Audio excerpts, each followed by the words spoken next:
Hi, and welcome to the Knitting Game and Other Stuff. Come on in. Scissors and string. Soon it will be spring. Good evening, and welcome to the Knitting Game and Other Stuff. Today's episode is number 86. I want to welcome everybody for joining me this week, and I hope everyone is enjoying the new layouts of the website and some of the new graphics and post-production things that I'm doing and all that jazz. So, getting into it, thank you all for joining me this week. I may have already just said that, but a special welcome to our newest group members. That would be Mandy Cat, Amanda. Nabita is Joanna, Always Smiling 46, Carol, and Mackenzie 8616. So welcome to the group, and I hope my hair is not crazy pants. So now on to some birthdays. I would like to say happy birthday. You guys are closing in on a really awesome time of the year to have a birthday, I hope. So, happy birthday to ND Gen 04, and that's Jen. Yarn Seeker, Suzanne. My friend Jeanette 93, Jeanette, hopefully I get to see you again this year. Sayo Bahan 53, Jan. Nana Pei, Carol, and Daisy, Jennifer. All right, and I'm sorry if I completely mispronounced your Ravelry names. I hope I try not to, but happy birthday. I really do hope that you guys have a wonderful one. So shout outs, announcements, and general chit chat. I got nothing. It's, been a really week. On a happy note, I guess this is some general chit chat, but on a good note, you all may know the Google Chromecast. It's a little dongle that fits into the HDMI slot on your television. Well, several new application developers have introduced or incorporated the Chromecast API into their apps, which means that I can now stream the content from my phone or my tablet to the dongle and watch, because I have a podcasting program now, I can watch my podcast on the big TV upstairs. So that is about the most exciting thing that has happened this week. And I have to say, that is a really exciting thing, because I have been so far behind on my podcasts, because sometimes it gets too cold in here, sometimes it gets a little bit too warm. I feel bad that I'm not watching them with my husband in my chair. It conflicts with what he's watching. Upstairs is just a little bit more cozy, more comfortable. I can snuggle up in the covers and, do my knitting projects up there. So, it's a nicer feel for things. So I was so upset when we bought the Chromecast and I found out that the actual mobile Chrome browser on my phone and my tablet wasn't capable of streaming to the television. So I actually gave it a very poor rating, because all you could get was Netflix and Google Movies and TV, and it was like, whatever. But now they're starting to expand the, HBO Go and some of these other apps that are out there. And I'm catching up with some of my favorite podcasts that I haven't been able to really sit down and enjoy. Because it just hasn't been conducive to comfort, basically. So that's general chit chat. General chit chat. Alrighty, so on to the knitting game. So this week I am going to announce the winner of the Pick My Captain Tightpants pattern. And the winner of the Pick My Captain Tightpants pattern will be, I've already determined the winner, so she, is going to actually get a choice. I decided I was going to give this individual a choice, because that I know she is a spinner. So she's going to get a choice of either yarn or fiber. So on with the announcement. The winner, so a little teaser. That was a little teaser. So what's been going on, right? So I had a knitting game for Pick My Yarn, and the winner of the Pick My Yarn knitting game was the Captain Tightpants. As you can see, I have it caked up, ready to go. It is my Captain Tightpants. It's Into the World. It is the Manchester sock base, and it is about 435 yards. So this won a knitting game, and I decided I would extend the knitting game for the Captain Tightpants and ask folks out there to suggest a pattern that I should knit with my Captain Tightpants, because who doesn't like saying Captain Tightpants 100 million times? So here's Captain Tightpants, and I'm going to hold it up so everybody can see how lovely Captain Tightpants is. So what I asked is everybody suggest some patterns, and the winner, the pattern that is chosen ultimately, would win a prize.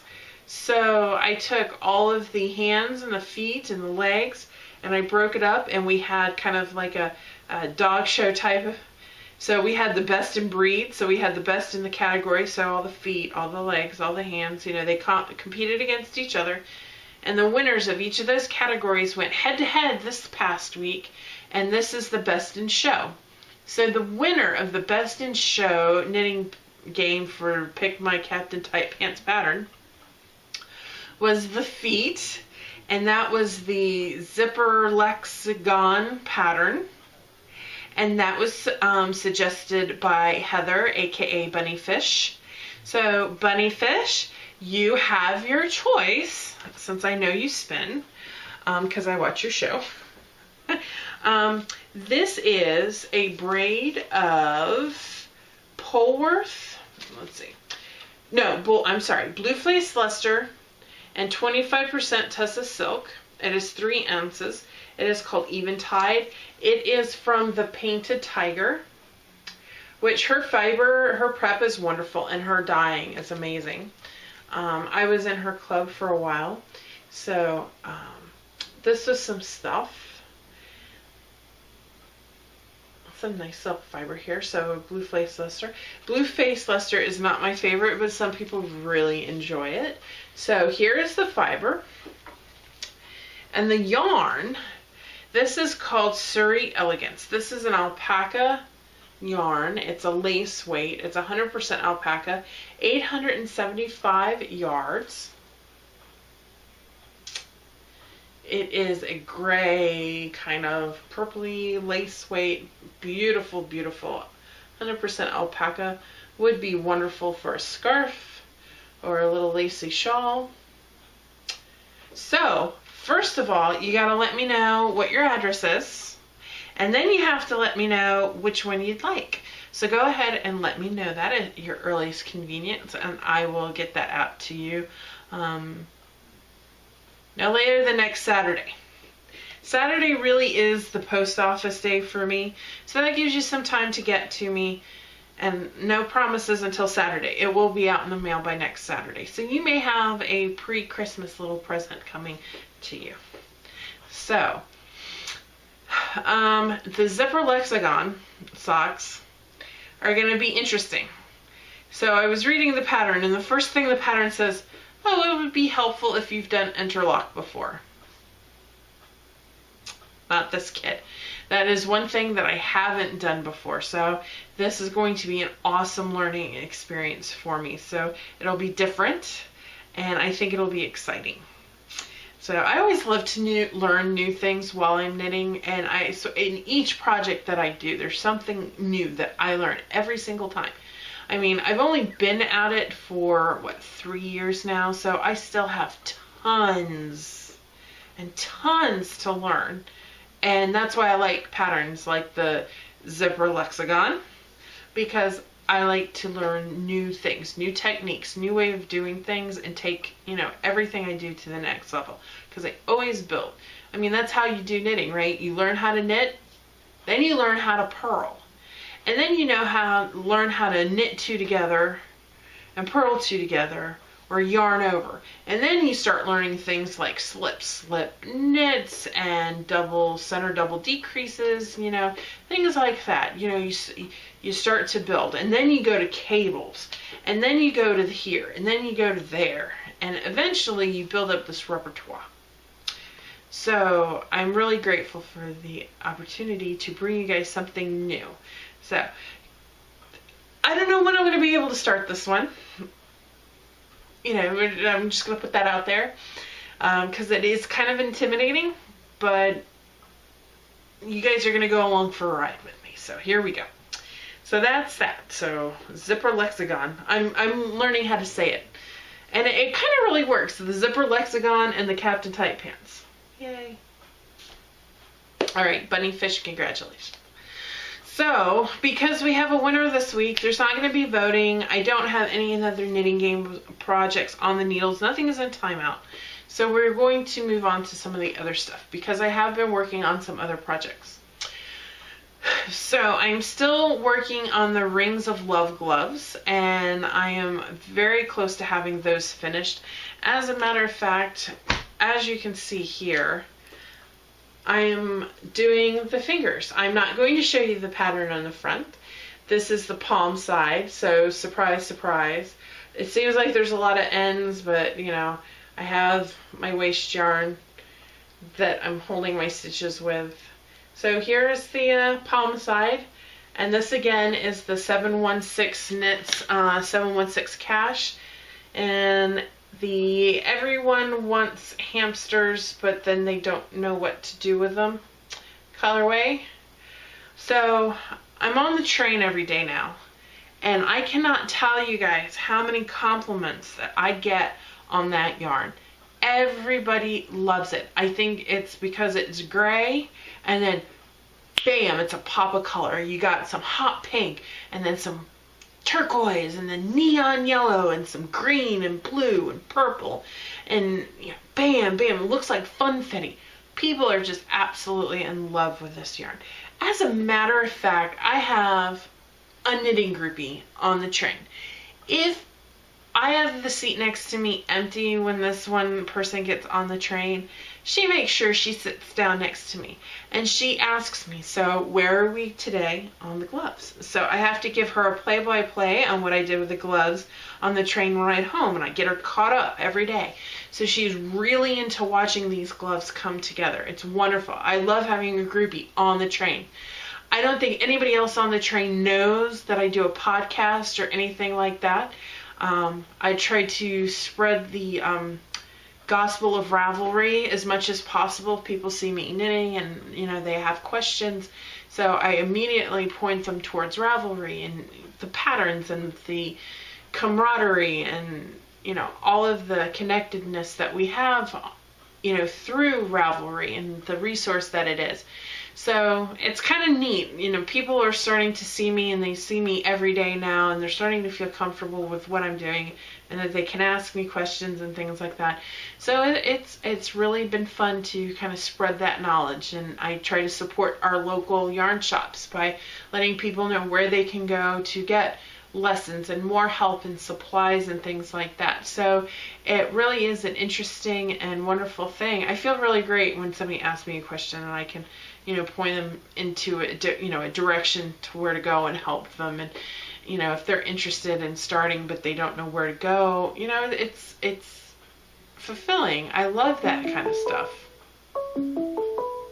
I have no idea what that noise is. That is so funny. I think I might actually be getting a phone call on my phone, but because I have an Android phone, it actually rings on my computer too. Weird.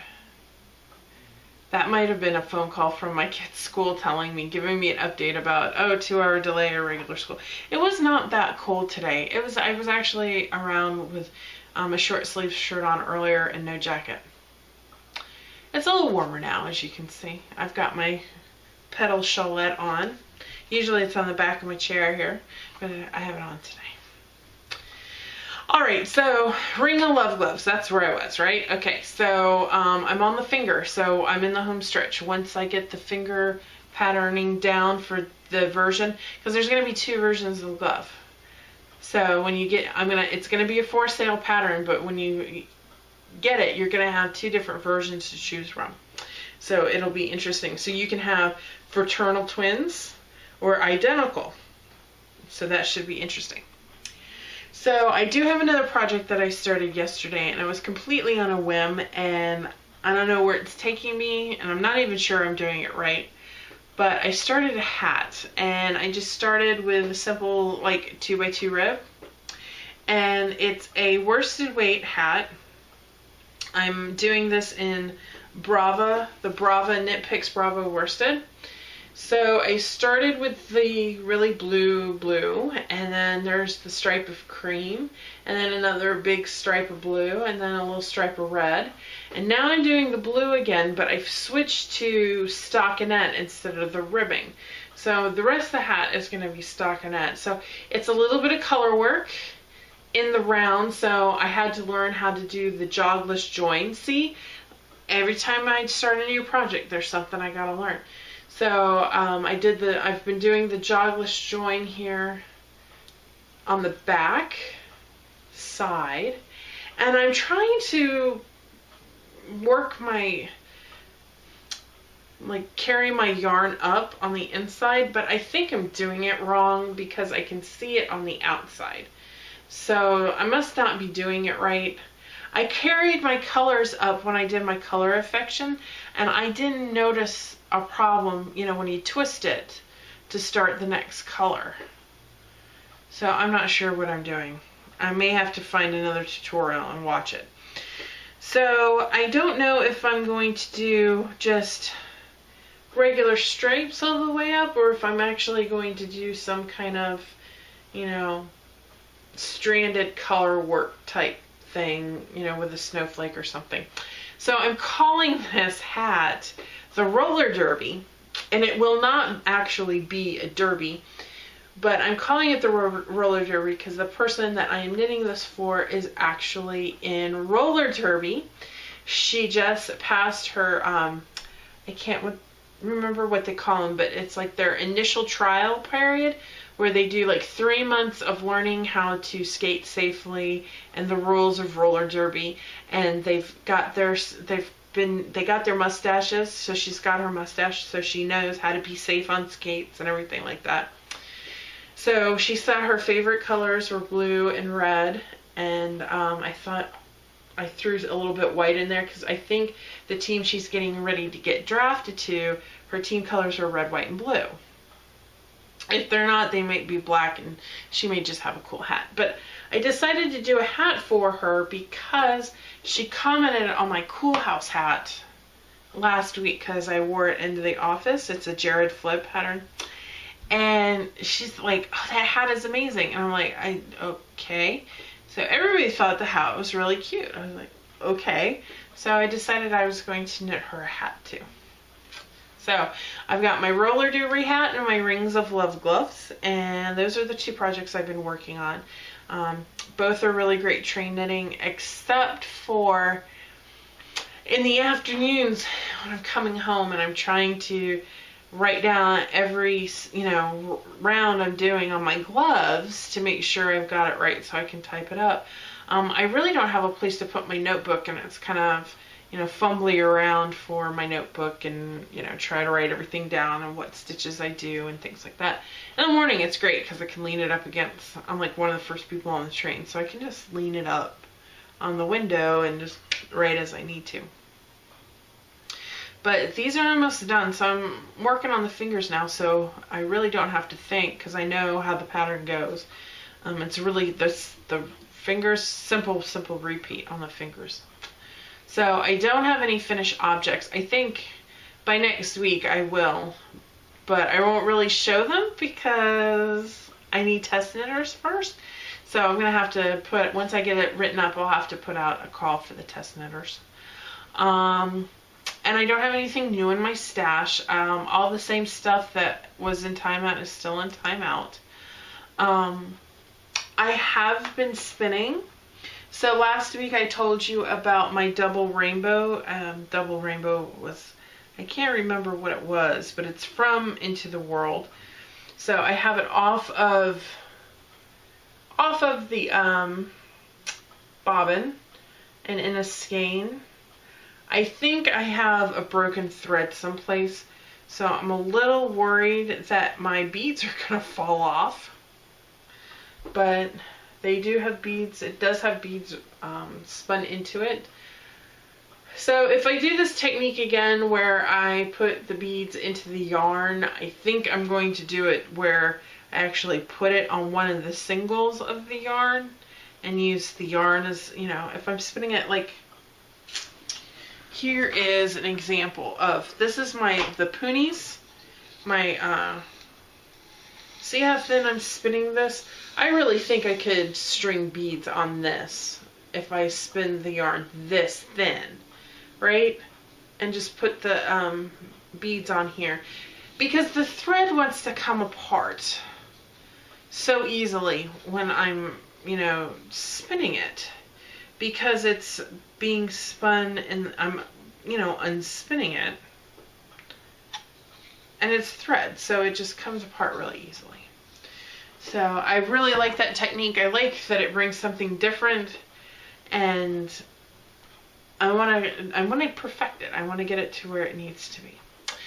But because I have that off of the bobbin, I have been spinning on my faux cashmere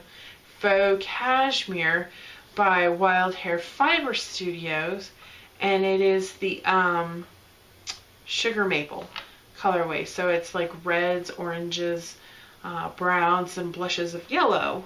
So very fall-like colors, and I figured, well, now it's cool enough, I should be able to spin it, and it's coming along really well when I do spin. So I took some time out last week to get some of that spinning done. Well, I hope you've enjoyed the show. That's all I have this week. So, yeah. I don't know. Let me know. I got some feedback last week about how everybody was enjoying some of the changes. One of the changes that was asked for, and I completely agree, was apparently I had my camera tilted too high up last week, so when I was showing off yarn in the projects, you could only see like the top half of it, because this part was, you know, I was holding it too low. I needed to hold it higher. So I hope I did that a little bit better this week. So yeah. Oh, I'm officially now the only vice president for the Fredericksburg Spinners and Weavers Guild. A little extra chit chat. My co-vice president was promoted to president this Saturday, so she takes office on the 1st of January.